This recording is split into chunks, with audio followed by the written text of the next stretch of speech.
Body, was responded very well overseas along with Team USA. So took care of that, and I kept that going. I've heard this crazy notion about how much money I spend on my body per year. Yeah, I mean, at the end of the day, especially when you lose bodies, you got to compete. You got to compete even harder. You got to, be out there giving everything that you got. And Davis on him again. Wiggins and Curry.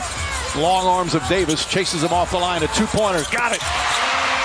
Process of recovery, and throughout the regular season, it's okay to have a little bit of it, but in the postseason. And I kind of just chuckle. And that is a number that I will not disclose. But more importantly, I think it's just the time. What if I told you that the NBA's attempt to make the game more fair is actually making it worse? You're about to see how a well-intentioned rule is ruining basketball as we know it. We've got side-by-side footage that'll shock you. One clip shows the smooth, energetic flow of a 90s game. The other, a modern game that stops more often than a rush-hour traffic jam. The contrast is unreal. Picture this. It's 1997. Michael Jordan's Bulls are squaring off against the Knicks at Madison Square Garden. The energy is electric. The ref blows the whistle, makes a quick call, and boom! The game's already back in motion. No delays, no reviews, just non-stop action. We're talking fast breaks that'll make your head spin. Players are sprinting up and down the court, the ball zipping around like a pinball, and the crowd's going absolutely bonkers. It's pure basketball magic, the kind that gets your heart racing and keeps you on the edge of your seat. Process of recovery, and throughout the regular season, it's okay to have a little bit of it, but in the postseason.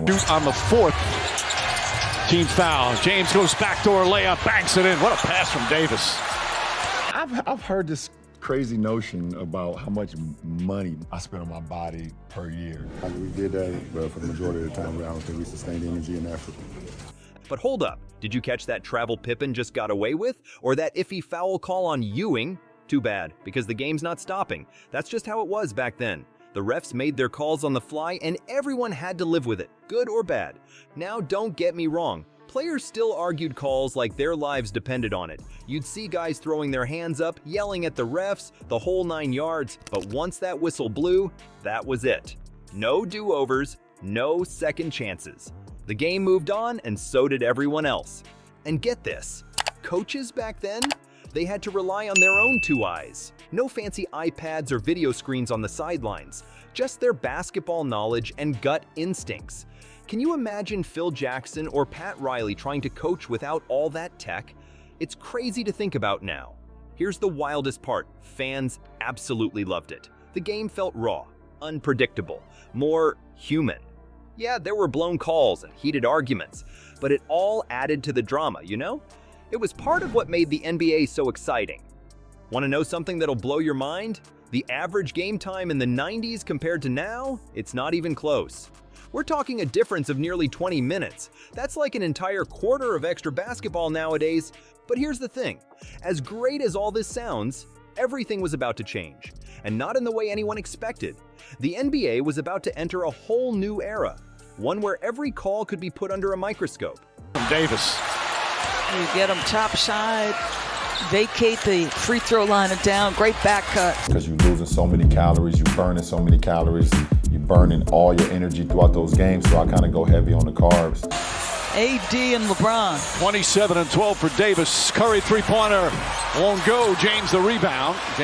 Body, was responded very well overseas along with Team USA. So took care of that, and I kept that going. Little did we know, this quest for perfect officiating was going to turn the game we love upside down. You think technology made the game better? Think again. The NBA's replay system just went off the rails in a way nobody saw coming.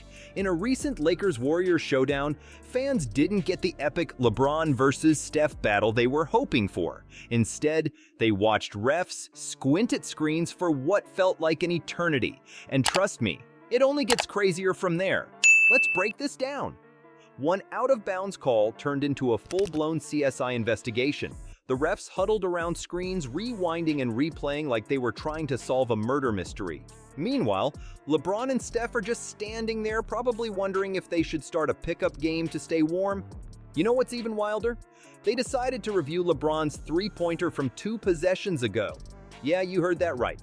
They went back in time, looked at a shot that everyone thought was good, and then took it away. Can you imagine scoring points and then having them erased like they never happened? That's some next-level craziness. The fans in the arena were not having it. Boos rained down like confetti at a championship parade. People were yelling, throwing their hands up, probably wishing they could fast forward through all this nonsense.